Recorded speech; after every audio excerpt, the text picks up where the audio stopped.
दिवाळीची वाट सगळे बघतात, पण हा महिना येतो तेव्हा महिलांच्या मनात एकच विचार येतो, या अधिक मासात अशी कोणती साडी नेसू की सगळ्यांच्या नजरा फक्त माझ्यावरच थांबतील. कारण अधिक मास म्हणजे फक्त पूजा नाही, तर पारंपरिक सौंदर्याचा उत्सव आहे. आणि या सौंदर्यात जर कोणती साडी सर्वात रॉयल दिसते तर ती म्हणजे पैठणी. नमस्कार, मनभर पैठणीमध्ये तुमचं खूप खूप स्वागत आहे. मनभर पैठणी म्हणजे उत्सव मनामनांचा. नंबर 1, पर्पल आणि गोल्ड रॉयल पैठणी. अधिक मासात जांभळा आणि सोनेरी रंग खूप शुभ मानला जातो. त्यावर मोराची डिझाईन आणि हेवी पल्लू असेल तर संपूर्ण लुक एकदम रॉयल दिसतो. मंदिरात पूजा असो किंवा घरी धार्मिक कार्यक्रम, ही पैठणी नेसली की प्रत्येक जण विचारणार ही साडी कुठून घेतली. Number 2, lotus pink Paithani.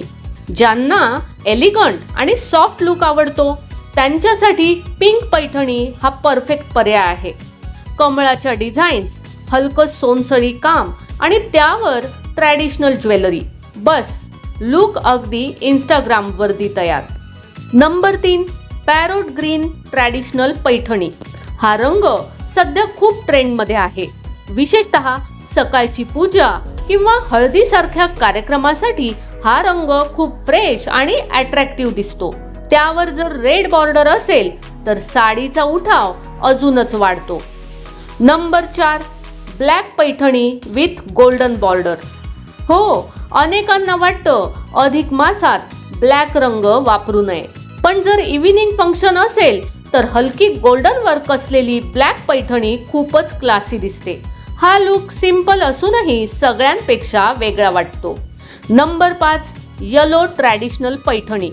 अधिक मास आणि पिवळा रंग हे कॉम्बिनेशन म्हणजे शुद्ध शुभता. पिवळ्या पैठणीवर ट्रॅडिशनल नथ, चंद्रकोर बिंदी आणि गजरा, हा लुक तर अगदी महाराष्ट्रीयन क्वीन सारखा वाटतो. तर मंडळी, या अधिक मासात फक्त पूजा करून थांबू नका, तर तुमच्या ट्रॅडिशनल लुकने सगळ्यांची नजर तुमच्यावरच खिळवा.